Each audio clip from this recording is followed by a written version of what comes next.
In project development, there are a number of challenges that we uncovered in terms of implementing complete streets, including an inconsistent implementation across divisions, a lack of standards and a need to streamline process steps, policy gaps in key areas such as maintenance and how to address those gaps, limited metrics, data, and tracking with which to develop performance measures, and a need for enhanced training.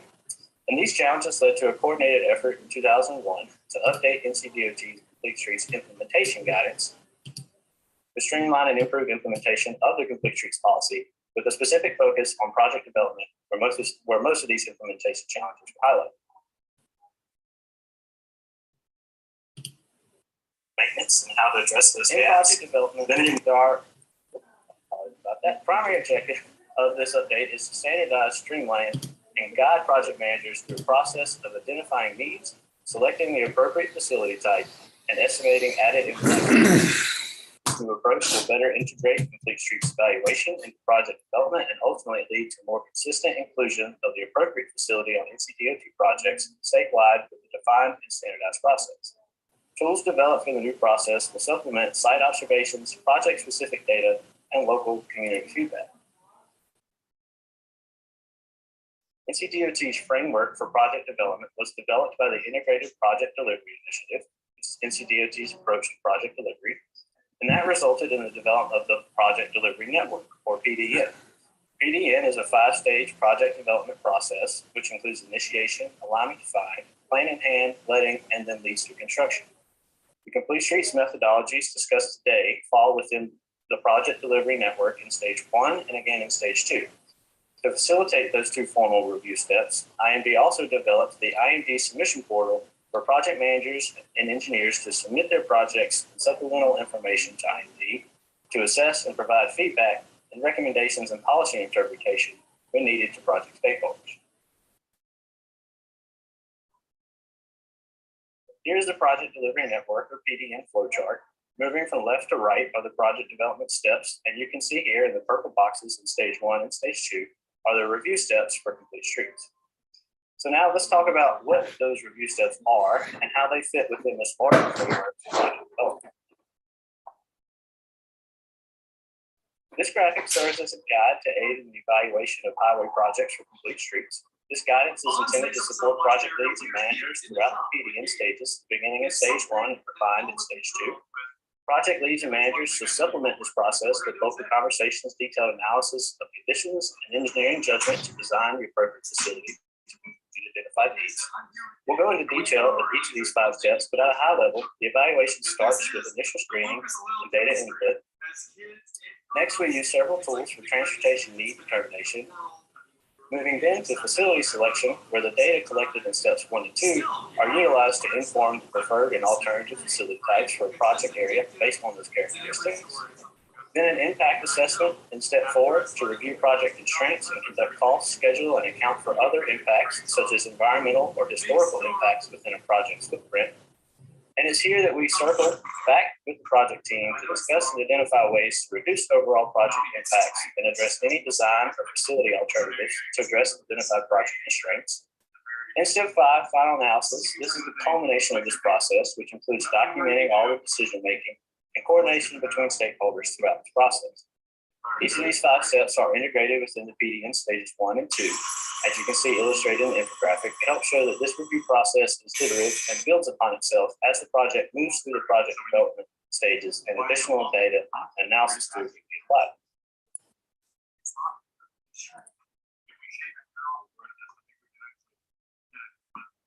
Step 1 is the initial screening and data input, which occurs in PDN stage 1. This primary document, the primary document screening, is the comprehensive transportation plan or metropolitan transportation plan that one applies to the area. And the other documents screened are municipal and regional-wide plans such as bicycle and pedestrian plans. The next thing to do is to compile existing and anticipated conditions data, noting elements such as goat paths, etc., which indicate repressed or latent demand. Then we will conduct a multimodal network connectivity review and gap analysis. In this part of the process, we'll look for other multimodal facilities in the area. Referring to the figure to the right, we look at pedestrian facilities within a half-mile of the project area, shown in the red buffer, and we look at bicycle facilities that are within 3 miles of the project area, shown in the blue buffer.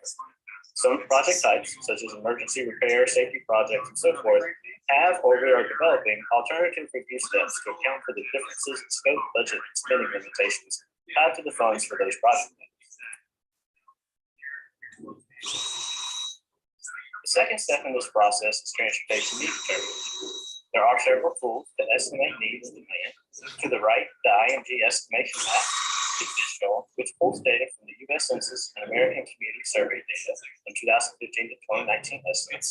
The data sets look at are zero vehicle households, population density, and employment density. Each value is weighted equally and gives the area a composite demand score of non-intermittent, low, medium, or high. The demand map value is subject to change based on local coordination and other demand tools that can better inform the static data in this tool. There are also special considerations for areas that score low or intermittent none. There is still a need to continue through the review process to make sure that there are no other indicators in the area that can help predict demand. If the project is near another multimodal facility, it's important that that connection is still made.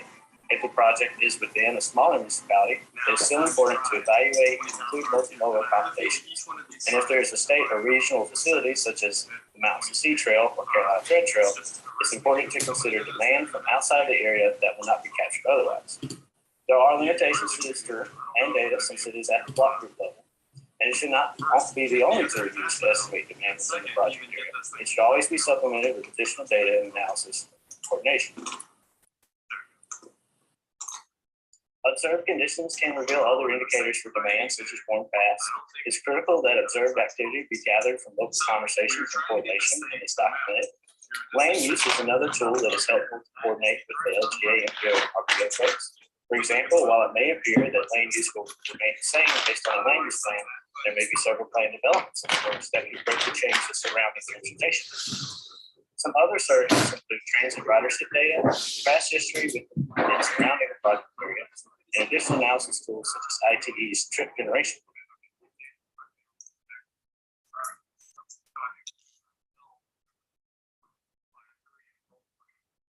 Step 3 is risk assessment and facility type selection. This step includes applying the data collected in steps 1 and 2 to help the project team select the preferred and alternative facility types. Before moving forward with facility selection, the data collected in steps 1 and 2 may need to be updated. For example, if counts were requested and executed by the project team between the stage 1 and stage 2 reviews from the BDN, that information would be incorporated into the document to ensure that we are working with the most up-to-date and accurate information as possible as the project moves through all the various stages of project development.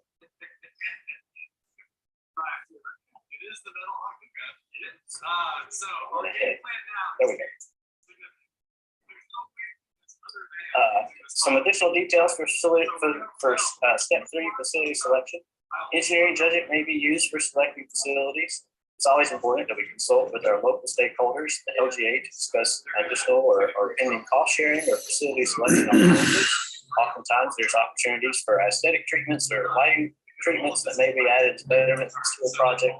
So that is an area where that coordination can happen. If the local government does request a higher facility type than the decision reached by the project team and through the evaluation methodology, then that LGA selected facility would be considered a betterment, and the cost differential would be a local responsibility. And if a maintenance agreement is not in place for a separated facility, the project leader manager should evaluate the next highest non-separated facility in consultation with the local government, Mpos, and Rpos. Step 4 is impact assessment and includes an assessment of project costs for right-of-way, utilities, design, and construction to determine where impacts can be decreased. This may also include site-specific improvements or designs to address or mitigate for environmental or historical impacts along the project corridor. These impacts are discussed amongst the project stakeholders to identify the safest and most efficient way to reduce overall impacts or to address site-specific constraints that may need to be mitigated.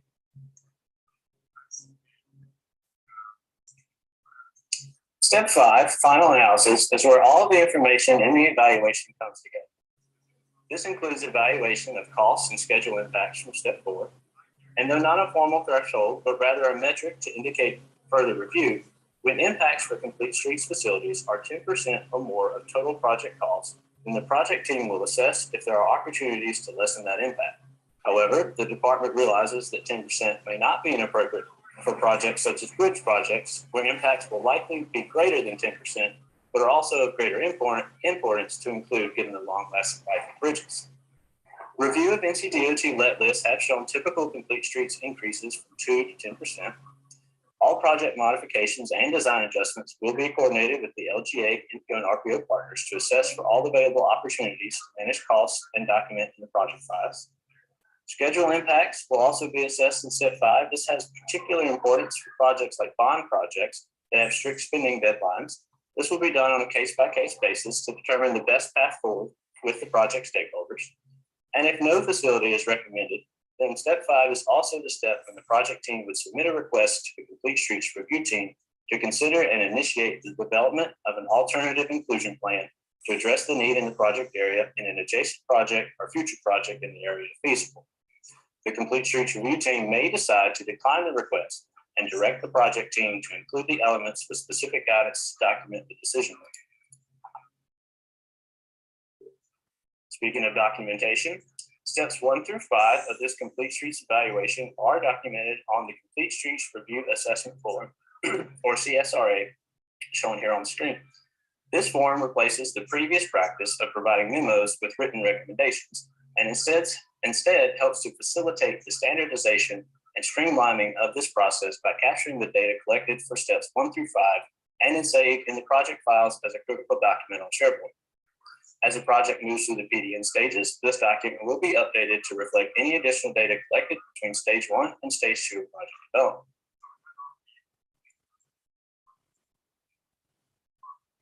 There are several key discussion points and issues that were unable to be addressed in the first edition of this methodology, and some of these key issues are dependent on updates and innovations in other areas of transportation development, such as planning and maintenance.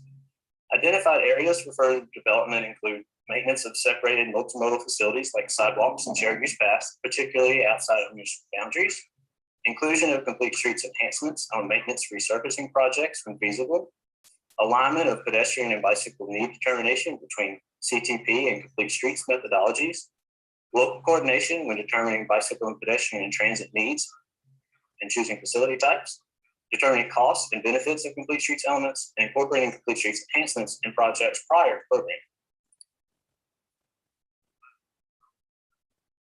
To address these ongoing topics, the department has formed 3 work groups to refine PDN harmonization, cost estimation, and maintenance issues. The work groups include internal and external representation from Ncdot units, Mpos, and Rpos. These work groups are kicking off actually starting next week, and will be convening over the next 4 to 6 months to develop additional guidance and recommendations to address key policy gaps. The department will continue training and outreach of this methodology and its resources. We have attended several TAC and TCC meetings in the past 2 weeks, and in the first 2 weeks of this material being released, we were able to train over 520 staff and stakeholders. As mentioned, work groups are convening to develop and update recommendations and inform this methodology. Updates to this methodology and the tools within will be made as additional data and resources come online. And Imd is closely tracking and monitoring the implementation of this process, identifying best practices and areas for improvement, and will continue working to implement guidance and improvements from planning to maintenance. There are recordings of the I believe 70-minute training sessions that go into further detail on each of the 5 evaluation steps, as well as applying the methodology to example projects available online with all the new and updated documents listed here. And questions and feedback for this process can be sent to Complete Streets with an S at the end at ncdot.gov. And please be on the lookout for further training and updates to come later this year. And that concludes my remarks for this afternoon. So I'll now turn it back to the team. Thank you. Okay, thank you, Joe. Appreciate it. Now, I would like to introduce Hannah Cockburn, Director of Transportation for the City of Greensboro. Hannah has practiced public sector transportation, recreation, land use, and sustainability planning in North Carolina since 1998, serving at the state, regional, county, and local level. She joined the City of Greensboro as the Director of Transportation in April 2020, where she oversees transportation planning, facility design, traffic operations, parking, public transportation, and traffic safety programming. Hannah holds a Bachelor of Arts from Cornell College and a Master of Arts in Urban and Regional Planning from Minnesota State University. She is a member of the American Planning Association, American Institute of Certified Planners, the Institute of Transportation Engineers, and an LGFCU 2015 Local Government Fellow. Hannah currently serves as president of the North Carolina chapter of the American Planning Association and is an active member of the Transportation Research Board, Standing Committee on Transportation Needs of National Parks and Public Lands, and a past board member of the Greensboro Housing Authority. Hannah, I'll turn it over to you. Thank you, Ryan, and it's great to be with all of you today. I'm really grateful to the Integrated Mobility Division at Ncdot for the opportunity to provide this local perspective on how Greensboro has been working for a long time to advance complete streets here in our communities. I'm sure many of you know how much I truly believe in the opportunity that complete streets present, both in our communities and across the state of North Carolina.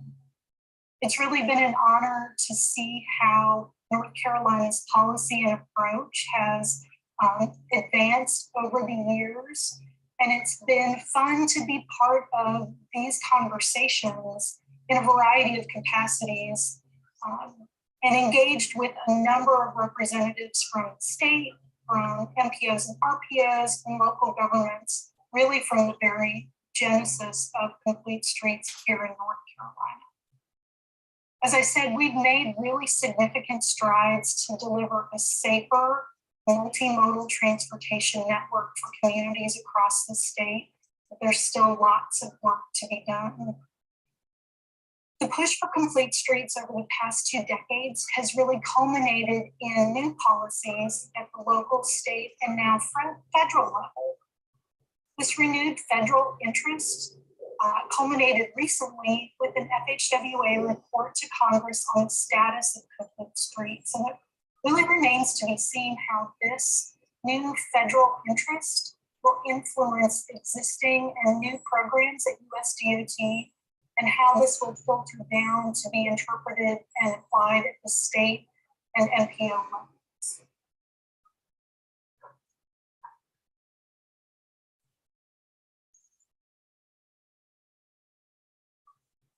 So complete streets is really critical to Greensboro from a variety of perspectives, including our policies, transportation equity, safety, and sustainability. For us here, it's really important that we recognize that complete streets begin with integrated multimodal planning efforts. In 2020, Greensboro adopted a new comprehensive plan, GSO 2040. This plan is structured around several big ideas, and one of them is making Greensboro car optional. To achieve this goal, the city will need to clearly focus on retrofitting existing infrastructure to serve the full cross-section of roadway users and ensure that our new infrastructure is future-proof, that we are able to serve the travel needs that we see today, as well as far into the future. This big idea is supported by a recent update to Greensboro's Metropolitan Transportation Plan that was completed in 2021. We believe complete streets are also essential to deliver transportation equity in our community. Protecting the safety of everyone who uses Greensboro's streets, particularly the most vulnerable users being struck and killed, are critical to ensuring equitable access to opportunities. This is also reflected in our 2019 Vision Zero Action Plan. The pandemic, I think, has underscored for all of us the vital importance of a complete streets approach to improve roadway safety for all users. This holistic approach takes education and encouragement and enforcement activities along with engineering to improve the safety of the transportation network for everyone. And then finally, in 2020, Greensboro was awarded LEED Silver certification for cities. And a big part of this certification was our commitment to sustainable transportation choices. Our city council has now set a goal to achieve gold status, which underscores and requires us to continue to build on our Complete Streets efforts.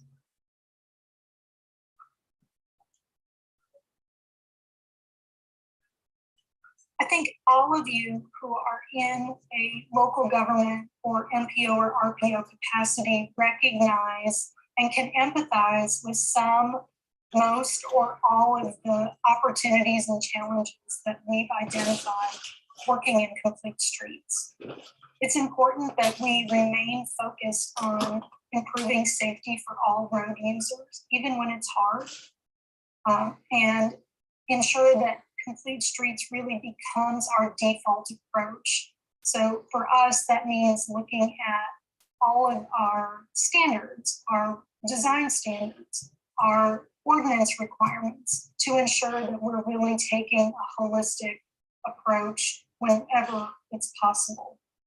We also need to take a hard look at our federal policies and practices to ensure that they align with this overarching goal of improving conditions for all of the traveling public. And then finally, how do we talk about our success? How do we track that? What does that look like? And how do we ensure that we're collecting the right data at every level across the system to ensure that we can tell people how well this is working and identify places where further improvements might be necessary? These all require consistency, consistent interpretation of policy, places where we're collecting data and the same kinds of data in the same ways, that we're undertaking careful safety analysis of our network as a whole and the improvements that we make to demonstrate success, that we're really using universal design principles when we think about the roadway and the other transportation assets we are trying to integrate, and then deciding what performance measures really are meaningful to all of us so that we have a way to compare apples to apples no matter where you are in the state.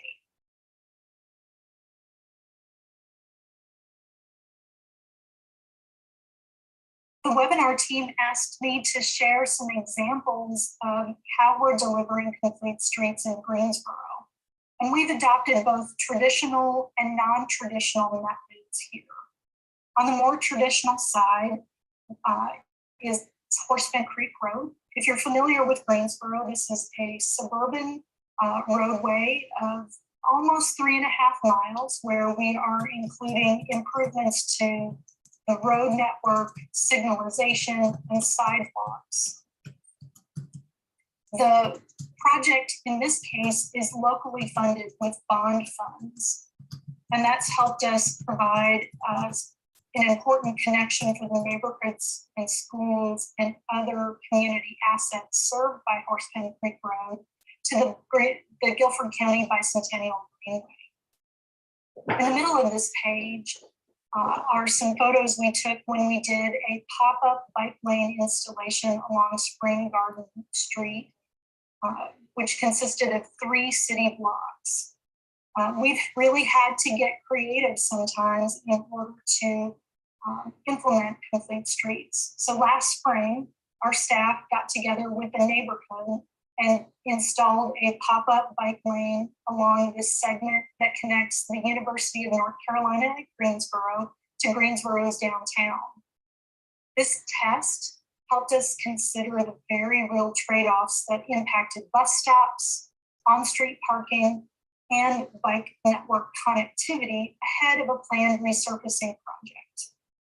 We gathered feedback from users and ended up installing permanent bike lanes in both directions that filled a long-standing gap in our bike network. And then finally, a preview of a project that will be coming soon. The Green Street two-way conversion will take the remaining 5 city blocks that are one-way on the street and convert it back to two-way traffic. This also is a bond-funded streetscape project, but we're taking the opportunity to improve the pedestrian environment in the center city and make the travel into and through the center city a little more logical and legible. And we look forward to starting this project later this spring.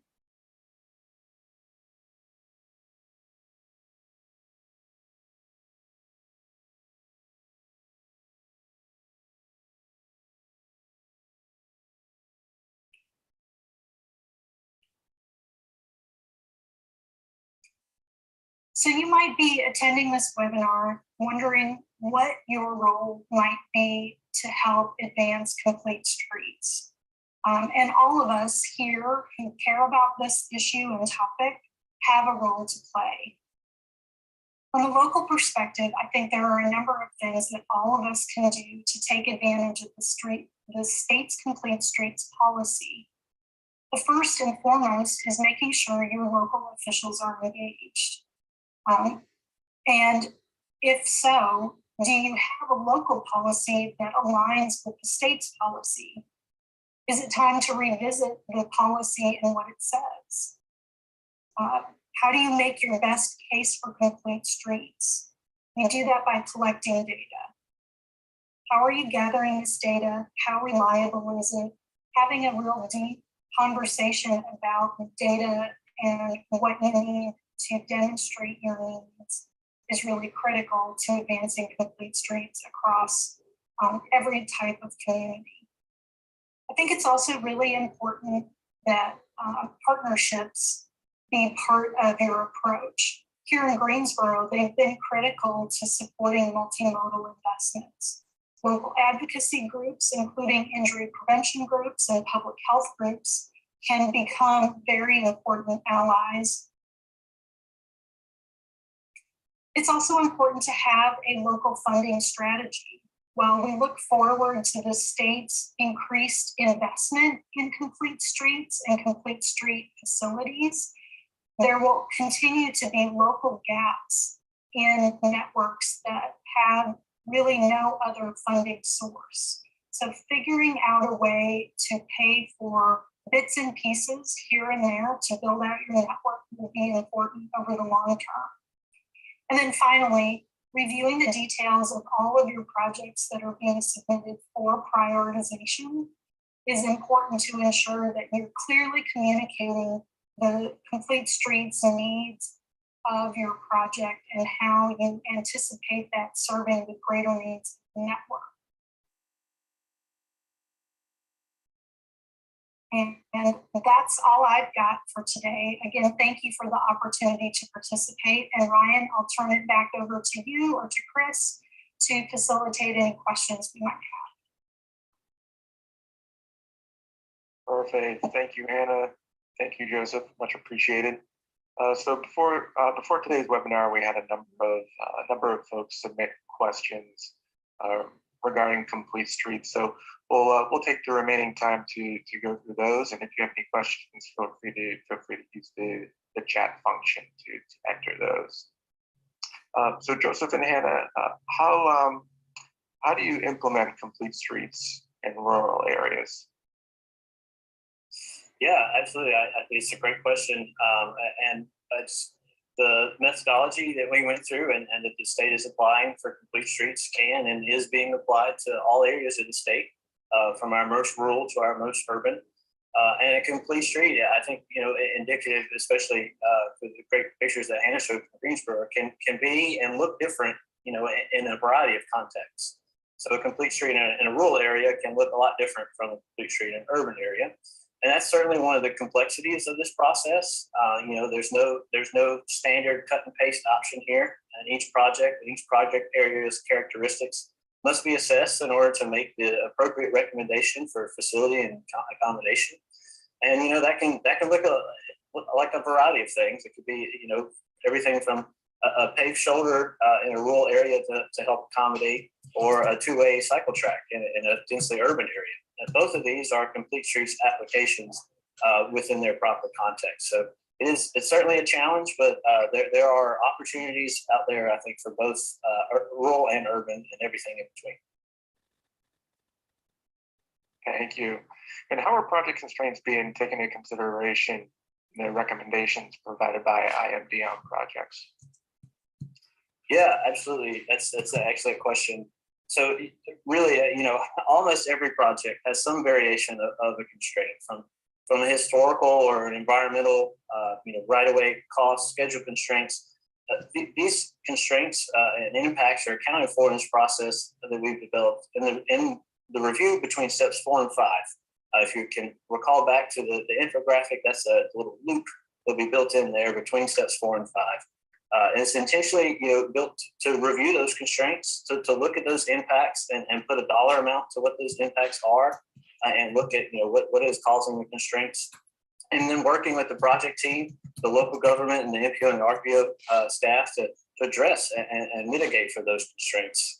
And sometimes that can, be a case by case type discussion, and sometimes, we can look at either from the facility selection, we have the preferred facility, but we can assess an alternative facility type to see if that can help address some of those constraints and elements like that. So we've tried our best to build that into our process, and it's captured, I think, in other areas of project development as well. But yeah, it's certainly one of those things that you've always got to be cognizant of, thinking through.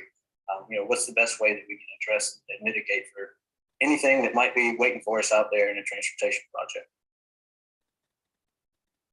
Absolutely. But also, can you explain the changes of the policy and the willingness of Ncdot to support the Complete Street initiatives? Yeah, absolutely. And first, I'll just clarify that the policy that, as it was adopted from the board in 2019, has not changed with any of these edits or updates that we have. What has changed has been our guidance for the implementation of that policy, and specifically in this case for the project development steps within that larger framework of the project delivery network. And the second thing I think is important to understand is that this is not an IMD policy or process. Yes, we are helping lead the way and facilitate much of the process for the department now, but Complete Streets is a department policy. And these updates and implementation were made with consultation with most, if not all, of our departments, units, and divisions, and as well as our external partners and Mpos and Rpo groups across the state. It's also important to understand that, I think like Hannah touched on, especially given the new federal framework for Complete Streets, that in order for our projects and grant proposals to be considered, they must have a Complete Streets outlook and framework for them to be able to be competitive in those processes. So it's really, this is a focus and a concepts, that we cannot ignore. And I really think, this is the first of many steps in the right direction to implement and make this part of the standard procedure, you might say, for the department. Okay, thank you. And does the new guidance affect the congestion management process for road diets? That is an excellent question, and I will have to defer. I know that we are working, the department is working, I believe that the traffic safety unit is leading the development of this, but working in consultation, again, with several stakeholders, including FHWA, to develop road diet guidance for North Carolina for Ncdot. So I'm not sure that those folks it's ready to share a draft, or it's in the early stages of development there. But we do recognize that this is a challenge, and road diets can again, just like a Complete Streets facility, can come in a variety of ways. Can look and act in a variety of ways. So we hope to be able to work closely with the department and other units to address those challenges and barriers that may exist for road diets, and help to develop some specific guidance under the idea of Complete Streets for that development as well. Great, and I know one item is of particular interest to folks on here and those implementing Complete Streets is the cost of making these improvements. Can you touch on the cost sharing? Yeah, absolutely. I'd be happy to. The updated guidance is included in the implementation guide for Complete Streets. I can toss the link to all those documents here in the chat just shortly. That updated guidance includes the jurisdiction population breakdowns and the percentages there for each category. And there are additional. This is one area that we could probably do a whole whole webinar series on if we wanted to, but we do have some specific examples of that breakdown in the FAQs, and also there are a couple tables there for the cost share breakdowns, both of what would be cost shared, and then both what the cost share percentage would be if there is one. So that information is there in it's the implementation guide document that was updated for this new methodology. Perfect. And once these improvements are built out with complete streets, specifically for Ncdot, how will Ncdot handle maintenance of sidewalks outside of city limits to ensure complete streets are met? Yeah, absolutely. This is a great question, and one of the identified policy gaps that we know we still need to work through as a department and as a state.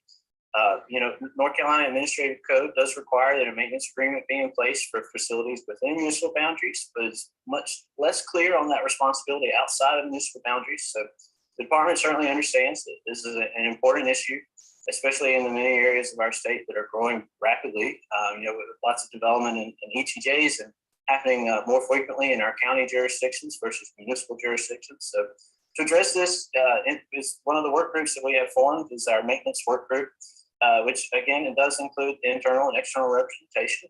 This group is going to dive into this really as the first topic and first challenge to take on, and to assess what the opportunities are, what, if any, policies need to be addressed or updated, et cetera, to help account for this. But it's important to understand that traditionally Ncdot has not maintained separated facilities outside of municipal boundaries, and the maintenance resources, including funding and the physical tools to do that maintenance work, are not traditionally something that Ncdot has done. So that is an additional challenge on top of that for us.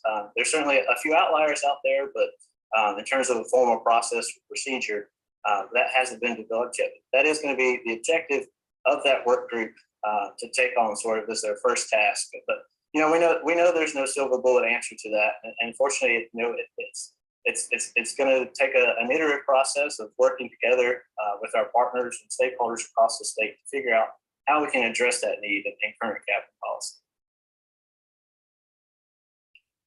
Thank you. We do have a question that came in online. Is the transportation need determination tool accessible to Mpos, Rpos, and regional planning authorities? Yes, absolutely. And let me grab that link. I'll grab that link just now and put that in the chat. All these resources are available, and the demand estimation map, there will be, let's see if I can get this here, in the, there we go. In the middle of the page there, under useful resources, is where the demand estimation map is available. Perfect, thank you. Another question that just came in, and Hannah, this might be more in your wheelhouse, and Joe, feel free to touch upon it as well, but when should local stakeholders expect to be contacted to help determine facilities prior to something like a street resurfacing? Sure, I'm happy to weigh in, but I'm sure Joe's got some perspective on this too, particularly from the Ncdot side. So here in Greensboro, we really spend a lot of time thinking about what our project needs are and what our network needs are for each of the modes in the early planning stages. So we have reference material available anytime we have an opportunity arise. So like the example I shared about Spring Garden Street, we took advantage of an opportunity presented by a local resurfacing project that was a city initiated resurfacing project on a city street.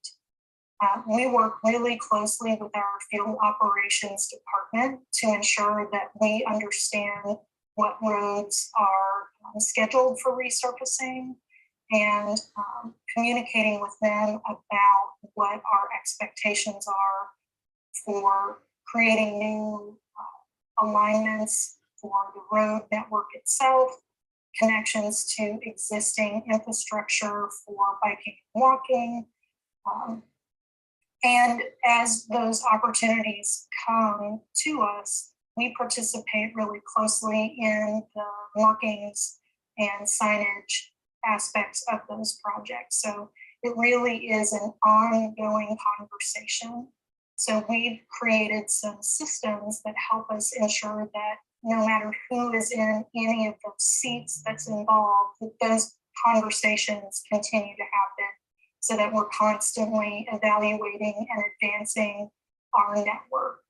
The other component of this is really engaging neighborhoods and stakeholders in this conversation, particularly in locations where we have excess roadway capacity and are having to consider trade-offs, not unlike what we did in Spring Garden Street, where we ended up eliminating almost 20 on-street parking spaces in order to facilitate the two-way bicycle traffic through that very constrained corridor.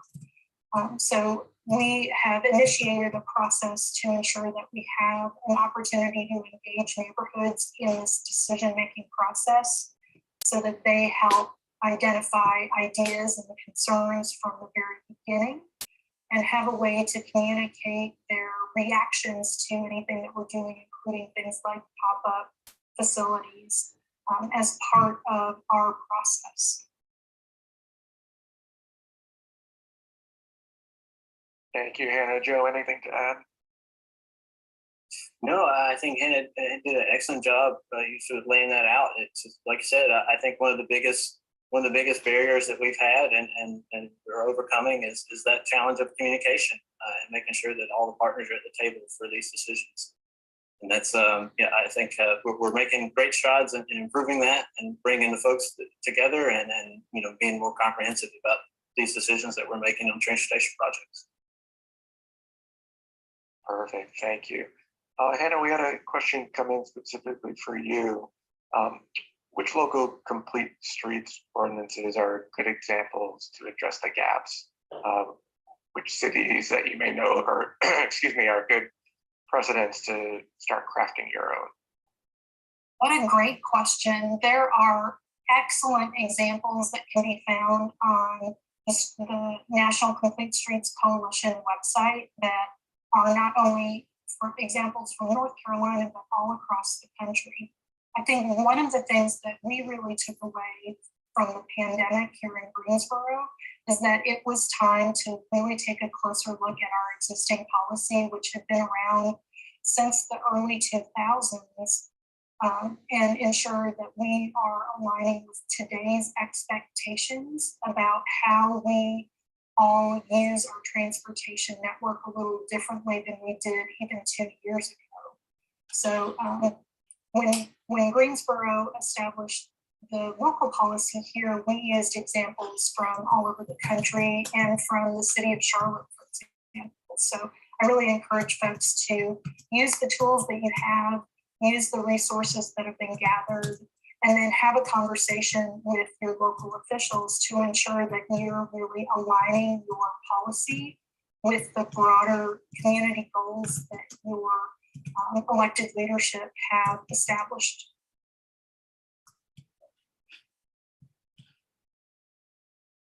Perfect, thank you, Hannah. And I know we did have some issues putting the link in that Joe had mentioned a short while ago.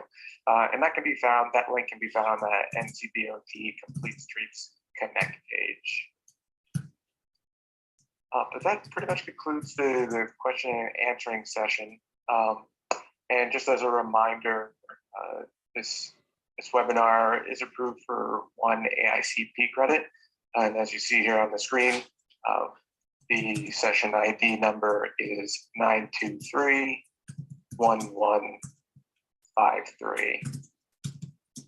And with that, I will turn it back over to Ryan for closing remarks. Ryan. Hey, thank you, Chris. Just be very brief. Thank you all for attending this afternoon. We appreciate any feedback you have, any comments or ideas you have on Complete Streets as you look at the materials and learn more about it. If you have questions or thoughts, please reach out. If you'd like more information or specific training for your organization, please let us know. And just to reiterate, this is an area that we feel like these new improvements are making great strides forward in how we're implementing the policy, but we are continuously looking for feedback and ways to improve it. And we expect this to be iterative going forward as we incorporate adjustments based on feedback we're receiving. So thank you all again for attending, and please reach out if you need any additional information on complete streets. Thank you.